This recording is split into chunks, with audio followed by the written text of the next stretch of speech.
Hello and welcome to this talk entitled How to Portray Emotions, an Estonian Answer. This talk is going to be given by our invited speaker, Ene Vainik from the Institute of the Estonian Language in Tallinn, Estonia, where she works as a senior researcher in the Department of Lexicography. Her main areas of research are the lexicon of emotion and the relationship between language and emotion. And she has also come for our international conference on language and emotion, which was held 2 days ago from the 23rd to the 25th of November.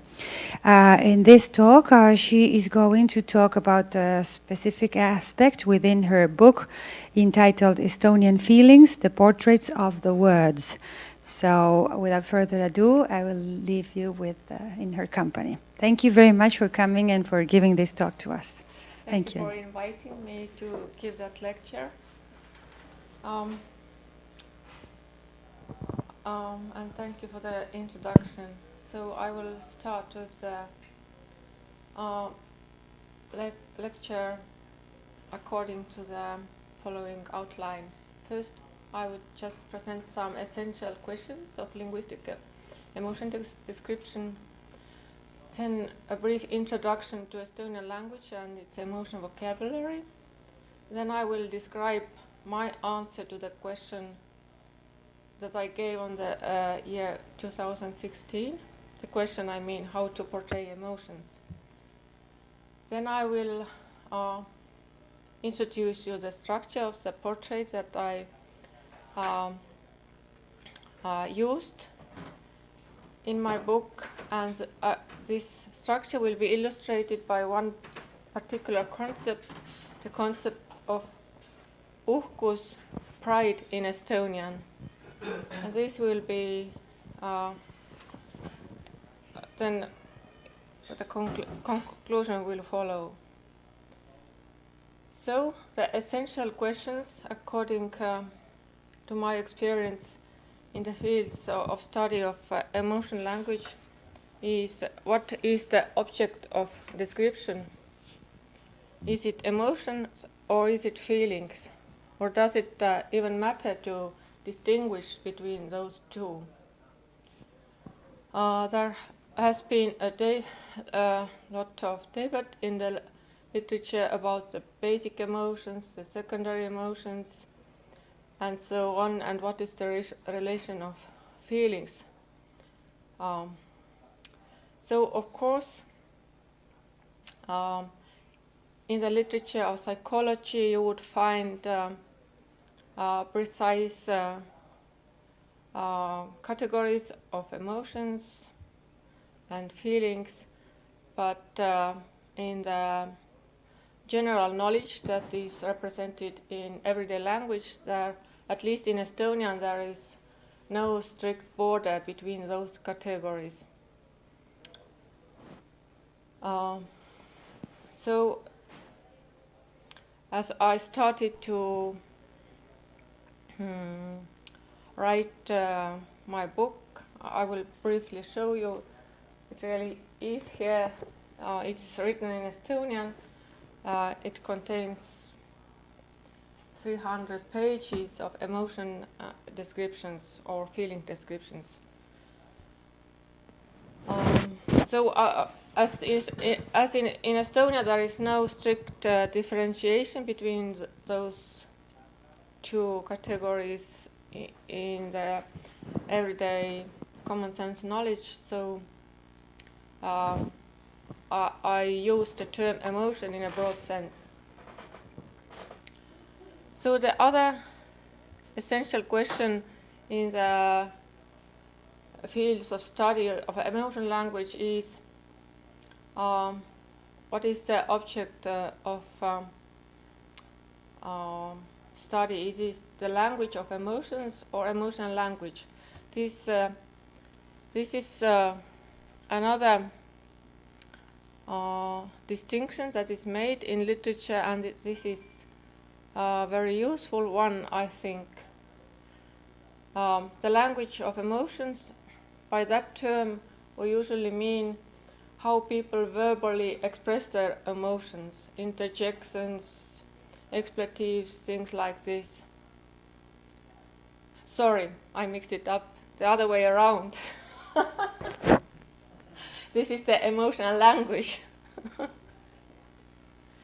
But the language of emotions is the terms that we have in language for labeling our emotions. These are the literal terms for emotions, for example, like anger, joy, sadness, and also the figurative descriptions of emotions, emotion metaphors. So at this particular aspect, I choose to focus on the language of emotions. So in that book, my main object of the study is the terms in Estonia that have been coined for telling apart emotions from each other. Another question to be asked and answered is whether the object is literally the emotion terms or rather emotion concepts. While you are a linguist, you always deal with words, of course, because there is no direct access to concepts. But as you study and learn about the use of words, you will find out that actually what is important are the underlying concepts and the conceptualization of emotions. So the choice I made for this particular book was that I do study the concepts, but I do so, thank you, via the emotion terms, the literal terms in Estonian.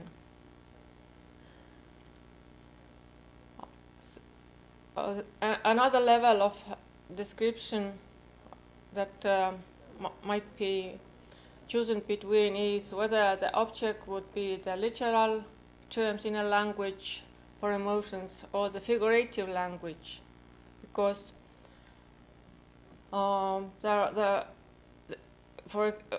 particularly the studies of figurative language have been very, very popular.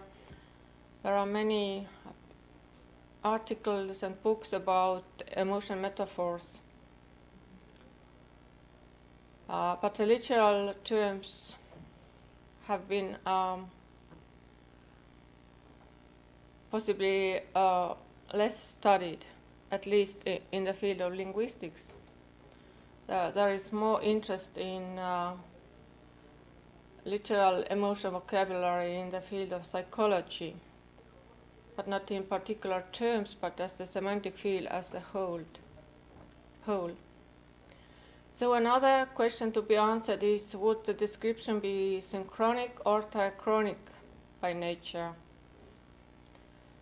In the field of cognitive linguistics, where I used to do my studies, it's usually the synchronic description, but there are of course exceptions as well.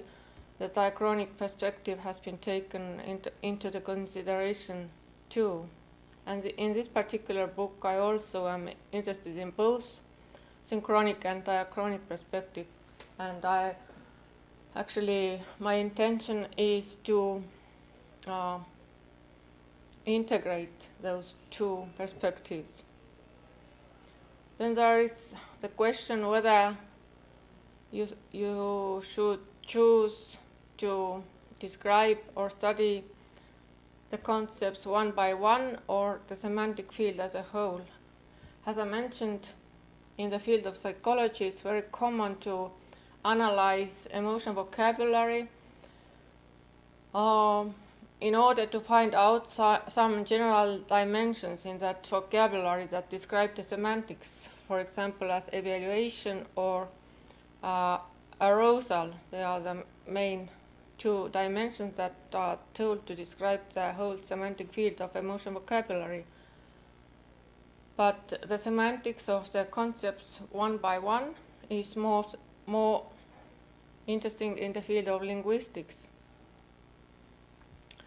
So in that particular book, I decided to really take the concepts one by one, but I have quite a number of them. I have them 19 in my book, so it's not, it doesn't comprise the semantic field, but it still is something. I should say it's the core, the category of emotions in Estonian. Then one can ask whether the description should be only analysis, part by part, into the components, or should one also synthesize some kind of new knowledge out of it? So this is what I have tried to do actually. I analyze quite carefully on different levels of description my target, but then I synthesize it into a kind of general portrait of that particular concept. And the question of scope is the question whether a study of emotion would be a comparative one, in intercultural comparison of emotion language, or is this just an in-depth study of one language? In my case, this is the local scope. I study only Estonian language at the moment.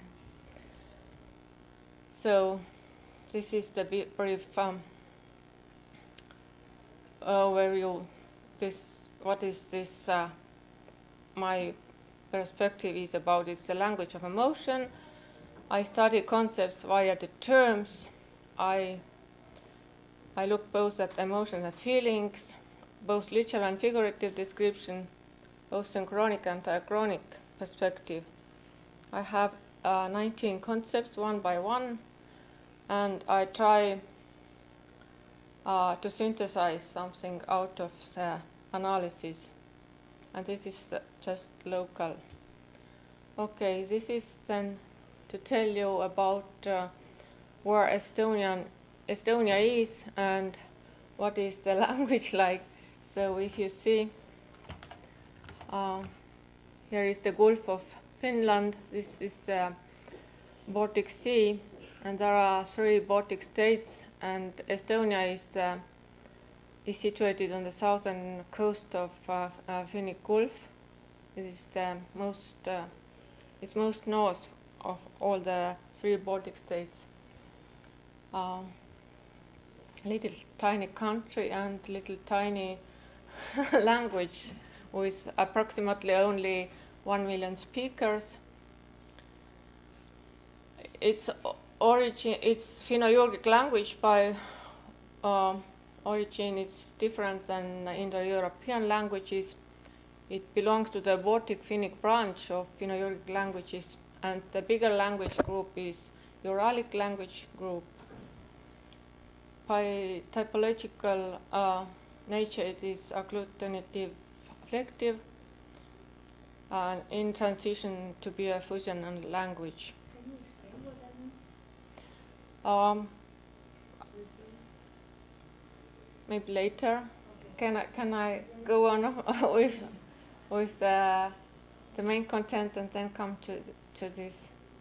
This is about either inflection or adding some case endings or suffixes to the stems. Mm-hmm. Estonia uses both mechanisms. Basically, agglutinative is only adding elements to the end of the word. Finnish is even more agglutinative than Estonia is, and Turkish is very agglutinative, as an example. but the flective languages, there are changes inside word stems. They are inflected in that way. They don't add suffixes or case endings to the end of the words. So we do have cases and some postpositions, but there are only very few prepositions. Estonian is rich in derivation. And what is interesting in regards of lexis is that we have different layers of loanwords. Some of them are very, very old from the Stone Age, like Indo-Iranian, Baltic, Proto-Germanic, Slavic. And then it comes to Low German, Swedish, Finnish, Russian, English. There are many, many layers of loanwords in Estonian language. And this is important also for the emotion vocabulary, because some of the emotion terms actually originate here in the Indo-Iranian layer. That means it brings them to Stone Age, which is really interesting, I think. So the Estonian emotion vocabulary consists about 300 words or concepts. It's only approximate number because it's difficult to tell the exact number because it's not clear always what counts as an emotion word and what doesn't, because it's hard to tell apart, difficult to tell apart, for example, emotions and personality trait names sometimes. Also, as I mentioned, there is no strict division between emotions and feelings. The same term, for example, viha, anger, can be used as a term for emotion of anger. That is abrupt and quick and short-lived, but also for the feeling that is more long-term and contains a cognitive component. But the same term is used both the emotion and feeling of anger, hatred. So the vocabulary is characterized by the general division into positive and negative feelings, emotions. It contains also a few ambivalent states. There are 4 basic level concepts in Estonia. These are viha, anger, kurbus, sadness, rõõm, joy, armastus, love. And these 4 form the core emotion vocabulary. I can say so because these are the 4 that people recall the first when they are asked to just to list emotions. This was one of my studies, carrying out those list tasks. So the sequence can change a bit, but those 4 are always the first that people remind. And the most prototypical emotion term is viha, anger, because it's the most frequent one in the task of pre-listing, and it's typically on the first position. Well, what I also mentioned is that interestingly, quite many of the emotion terms originate in very distant past and are loanwords from Indo-European languages, which reveals that there have been close contacts between the speakers of Finno-Ugric languages and speakers of Indo-European languages, and this reveals kind of shared space of living in very, very distant past, in prehistory actually. So now we come to the book. Here are listed the words and concepts that I did choose for description in this book, and I have certain color code here I wanted the positive ones and the negative ones be balanced so that the readers wouldn't get too upset because of the richness of the negative emotion concepts. So there are, I will read them just, this is kadedus, envy, igatsus, longing, kirg, passion, häbi, shame, lõbu, lust, uhkus, pride, kurbus, sadness, viha, anger, mõnu, pleasure, süü, guilt, hirm, fear, armastus, love, rõõm, joy, kartma, to fear, mure, worry, meeldima, to like, lootus, hope, tänu, gratefulness, õnn, happiness. The positive ones are in red, negative ones are in green, blue, but there are also these kind of violet color, igatsus, longing, passion, and pride, which are actually ambivalent in the meaning because they have both negative and positive aspects in their meaning.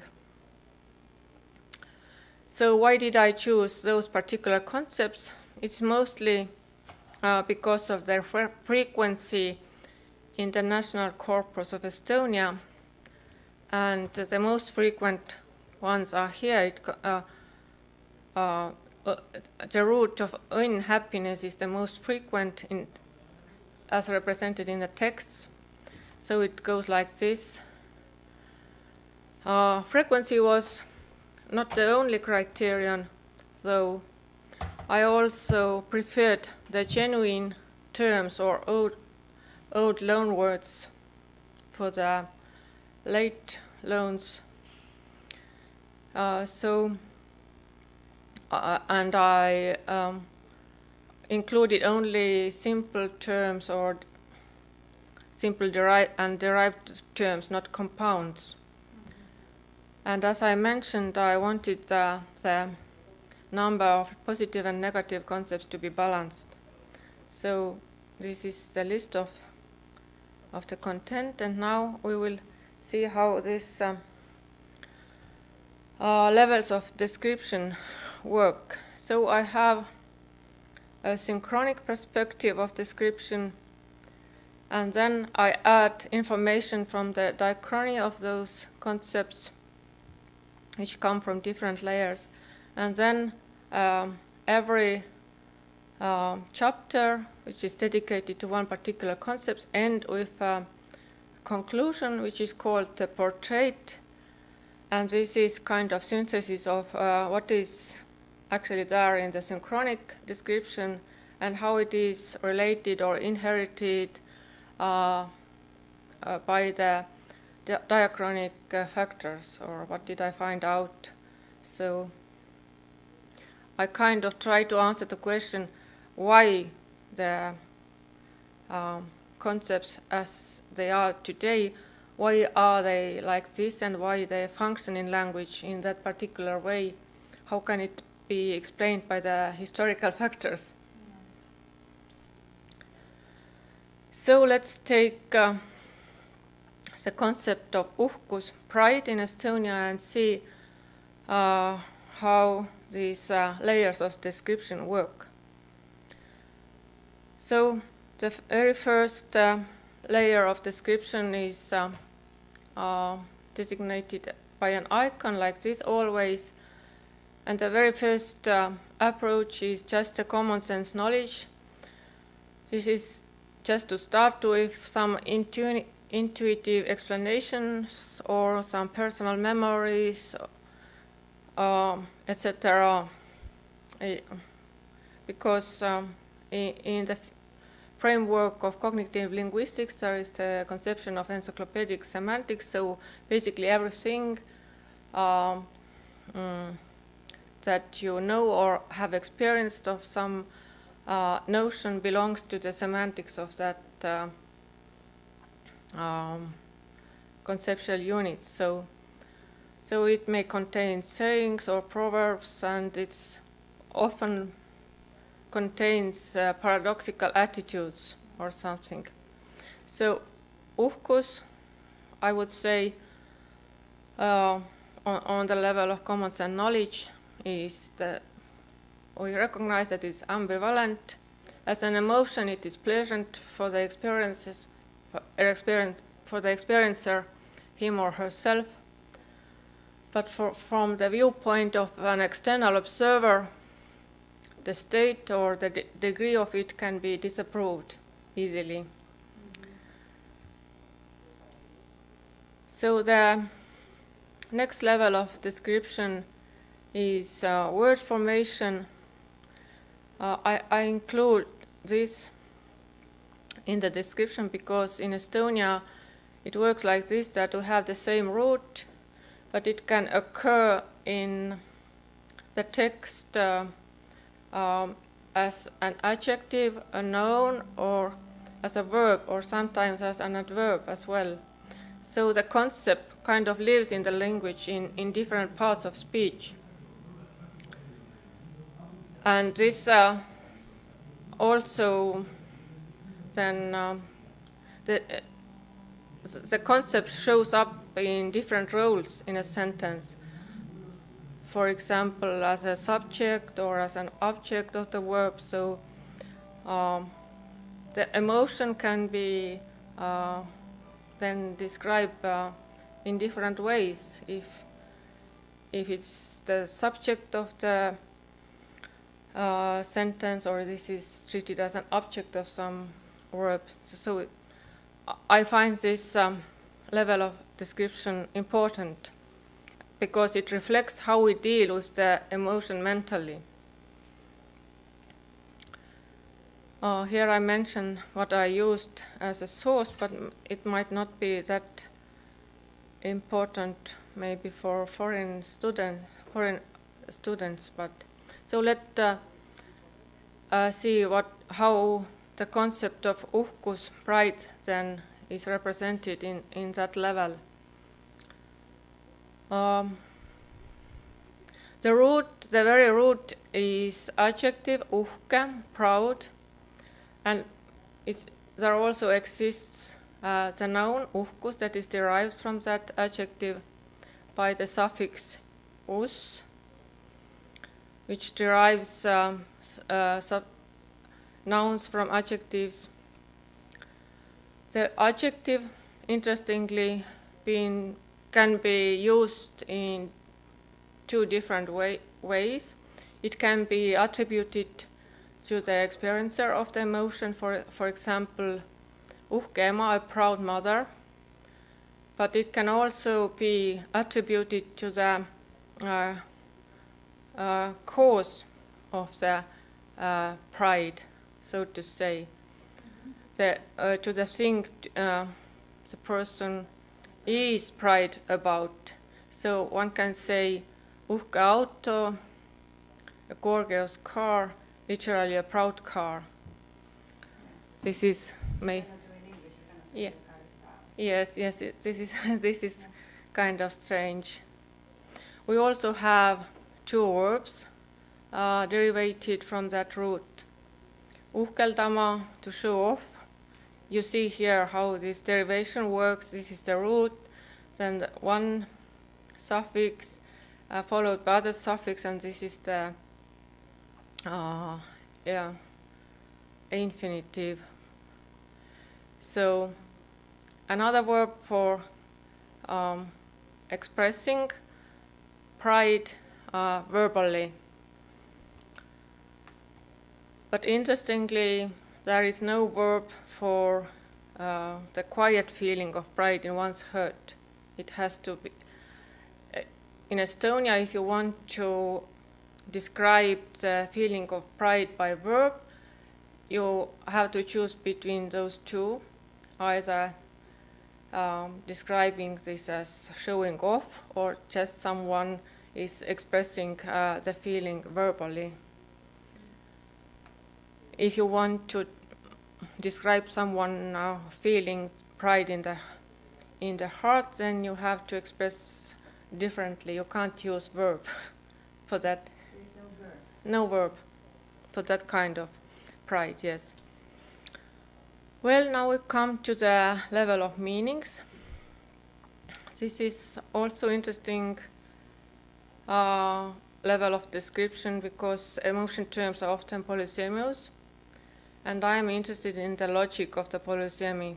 For example, often the same word as is the emotion term is used for the cause of the emotion. And I'm also interested if there are two senses of the word, then which might be the primary or original meaning of the word. And I used the Estonian explanatory dictionary as the source for the description on that level. So let's see the meanings of uhkus, pride.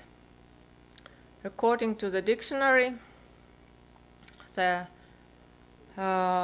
word uhkus has three meanings. This is the feeling of pride, then the object of pride, and then the third meaning is shine, glitter.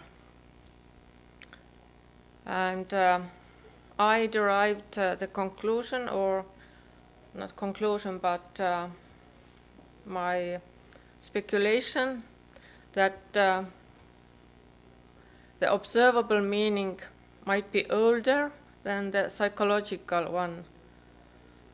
That the word was possibly first coined for the observable, shine and glitter, and then later it started to be used to describe maybe the object of feeling and the object of pride, and then the feeling itself.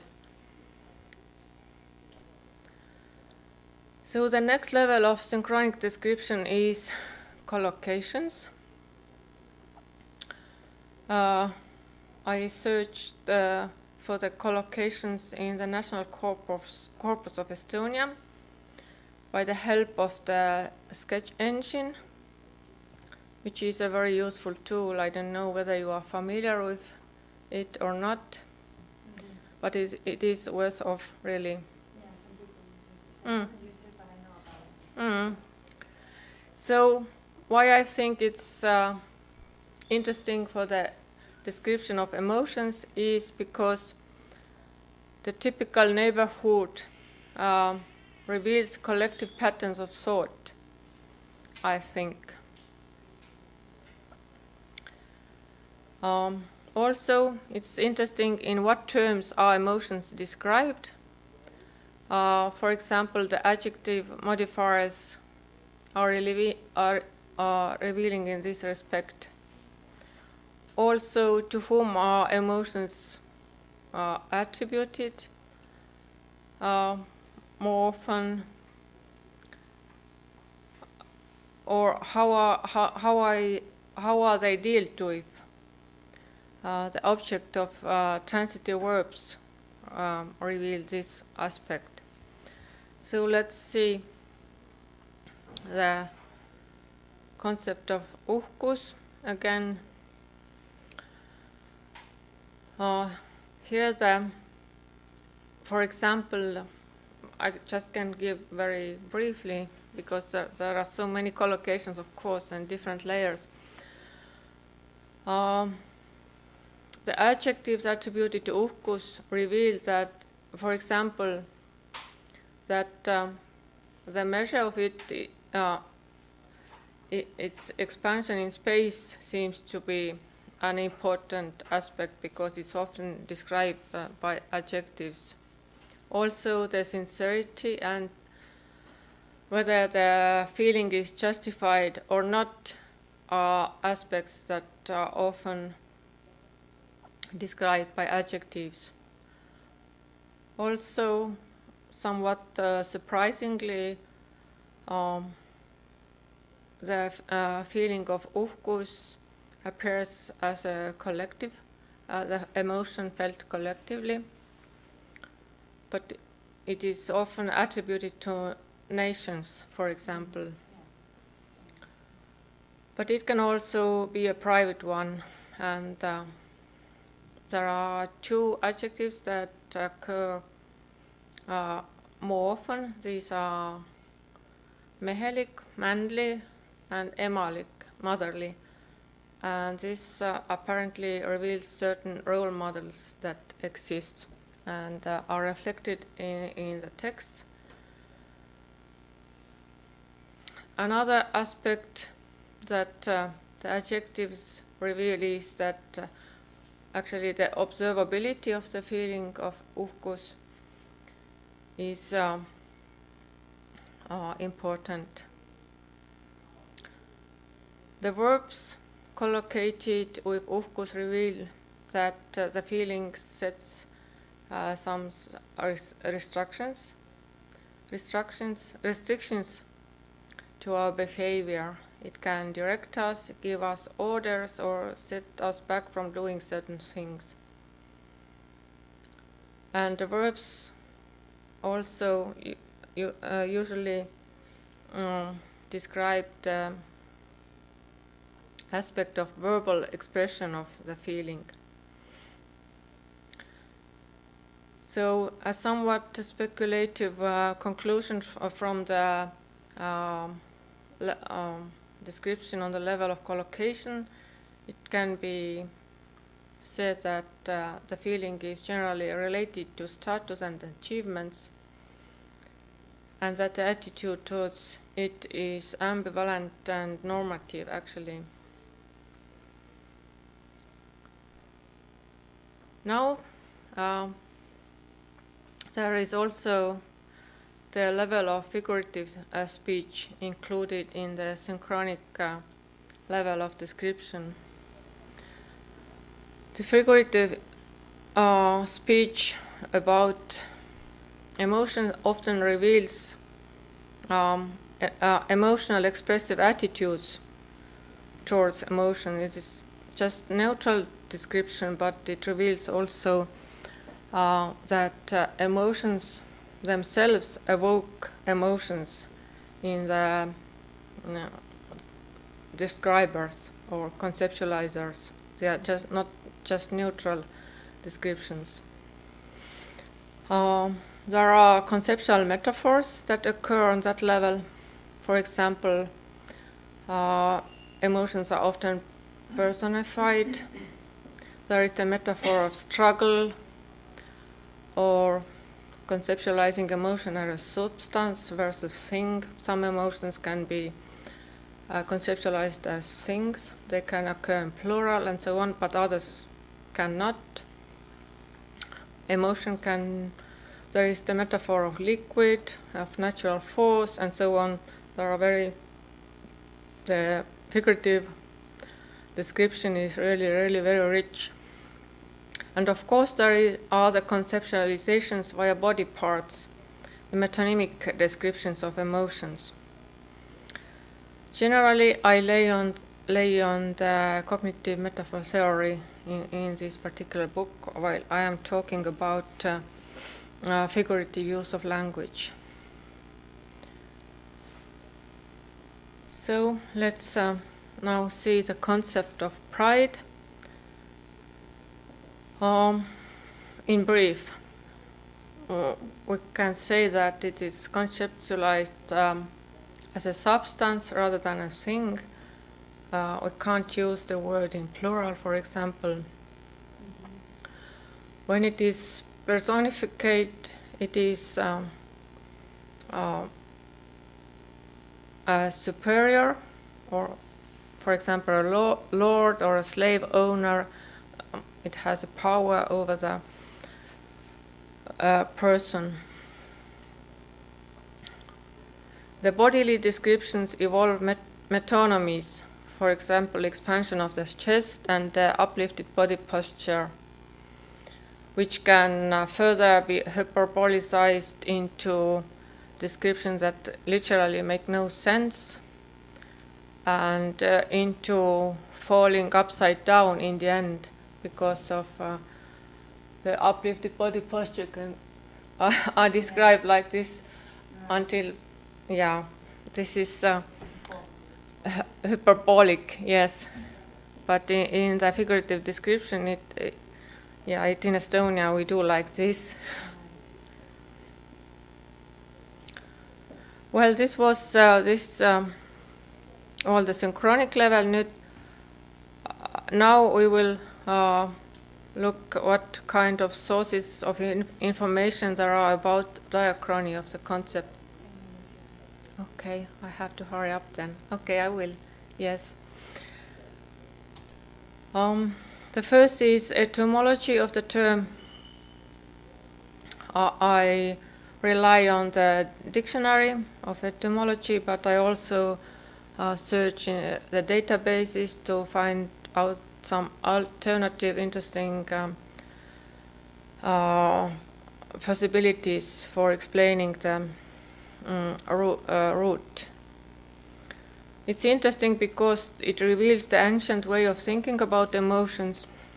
For example, whether the root is genuine Finno-Ugric root or is it an ancient loan, which reveals the contacts. As I mentioned in the beginning, there might have been contacts between the speakers of Finno-Ugric languages and Indo-Iranian languages since the Stone Age, and even then they seem to talk about emotions, which is really it means a lot for me. The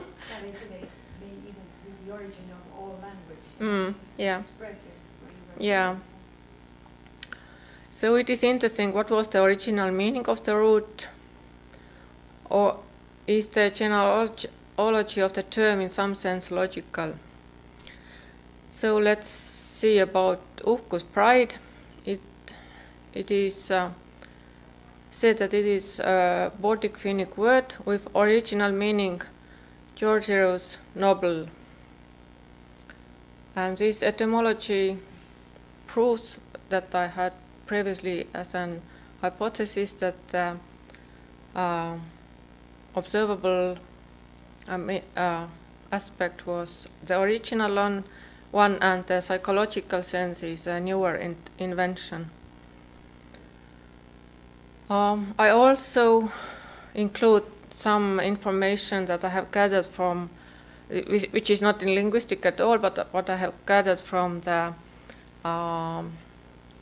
studies of archaeologists, because if the certain layer of loan words, for example, has been detected, then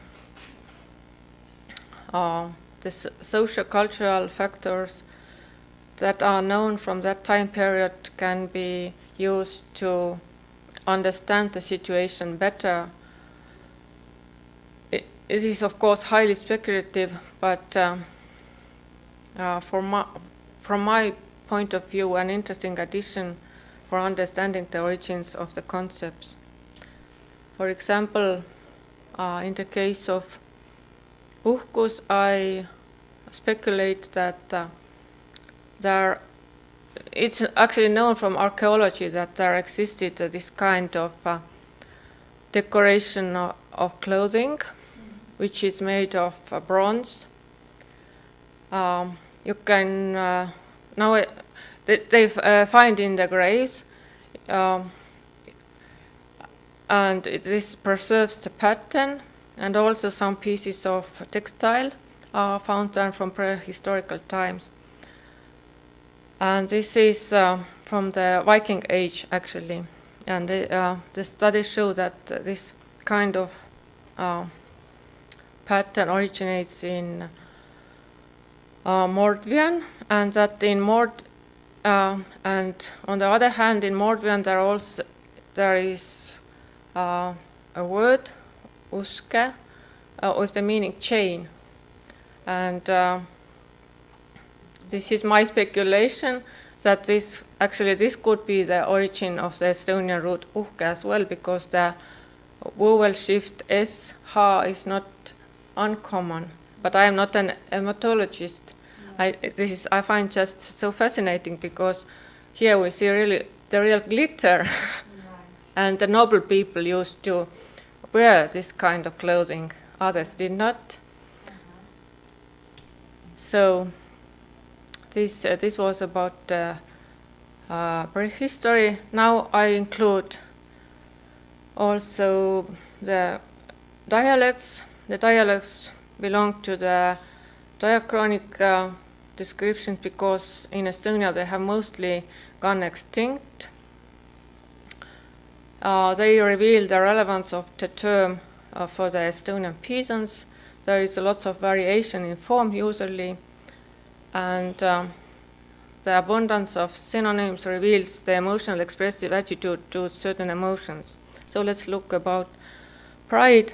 There are many synonyms for pride in the dialects, and what is interesting or kind of funny is that there are many different terms for the to describe the horses, for example. By the way they look like or how they walk.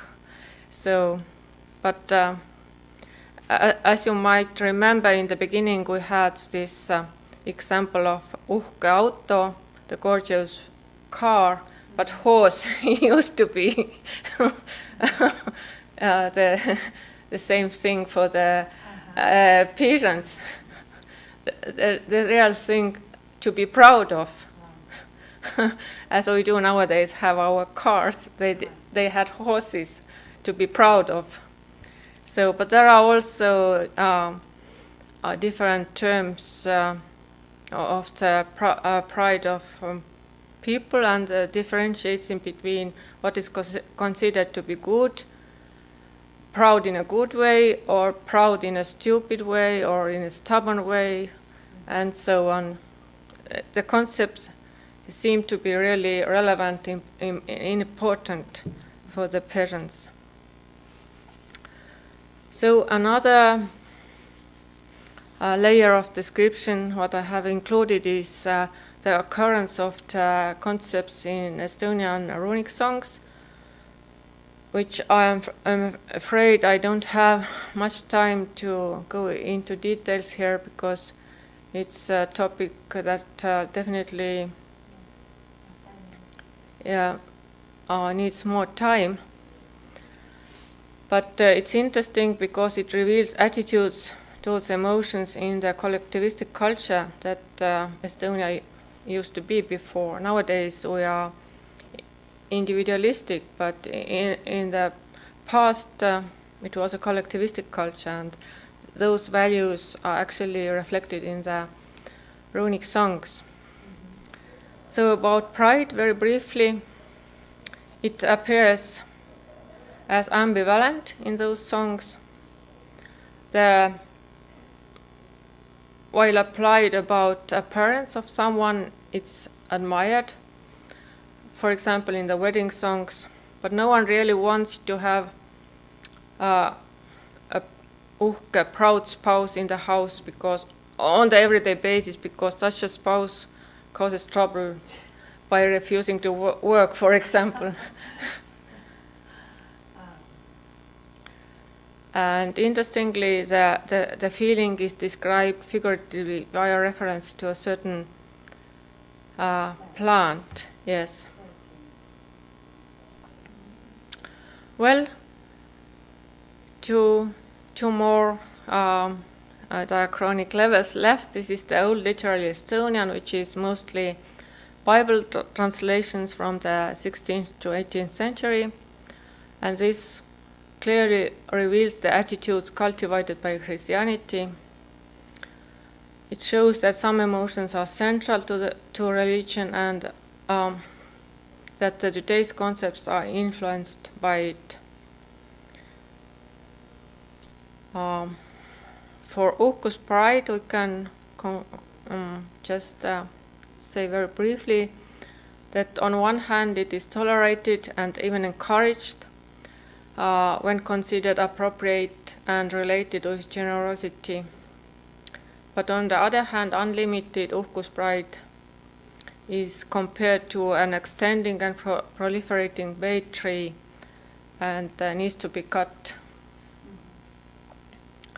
And showing off with clothes or goods is strongly condemned in these texts.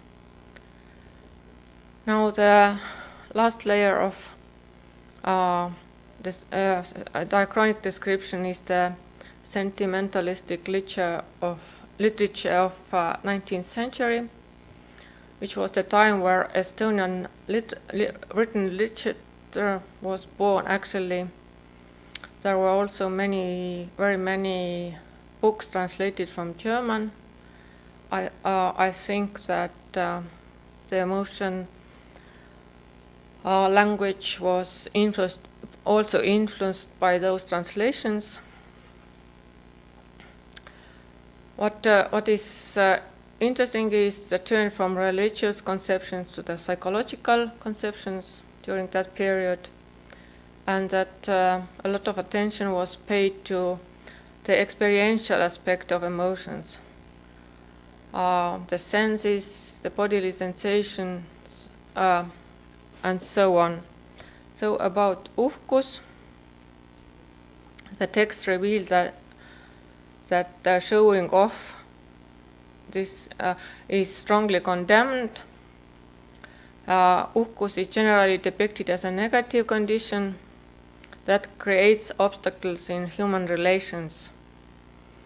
When uhkus confronts love, uhkus has to step back.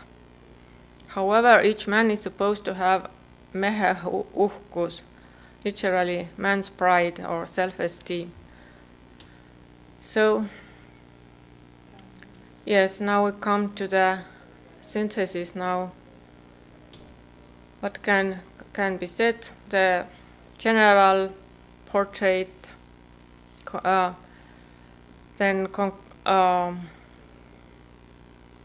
involves the highlights of the synchronic description, the highlights of diachronic descriptions, and then the attempts to explain the synchronic behavior by the historical factors.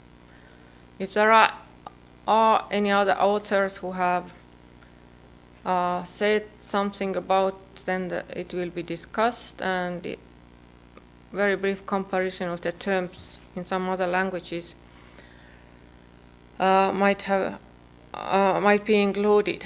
So about uhkus, we can say in conclusion that this is the feeling of being uhke, proud, that a cause is needed, for example, an achievement. It has to do with the showing off behavior, that attitude towards it is normative and ambivalent. The figurative descriptions include substance personification and the expansion of the chest and the uplifted body posture. It originates in the term for glory and glitter, which was what only the upper class could afford. The ambivalent attitude is very old. It is condemned in the case it does not match the actual status, the cause of the uhkus. And the ambivalent attitude was preserved and even reinforced by the Christian ideology. The concept reflects very clearly a society of a vertical dimension of different classes, and it measures our tolerance to other people being on a better stance or position in the society. So this is how the development of emotion concept goes. First, there is some kind of historical root which reflects pre-Christian concepts, possibly, which on everyday are used on the everyday interaction, some kind of early folk psychological concepts. You can find them in the runic songs, for example. Then there is the adaptation of concepts to Christianity, and again some kind of folk concepts are developed on that basis. Then there comes the more psychological approach to emotions, and this has ended in the today's folk psychological concepts. So there is the kind of ideology that is reflected, and also that the concepts are used and formed in everyday interactions, and as such reflected in language and in texts. So with this, I'm going to end my lecture. So that in very brief, in that book I offer a set of structured portraits. It has a scientific content, but I tried to write it in a popular style so that I use very little terminology. It's structured, contains appealing titles. You can read it either in linear or non-linear manner. It can be used as a source for further studies because it includes all references. But it also contains many speculations and hypotheses, and can be used as a potential starting point for future research. So thank you.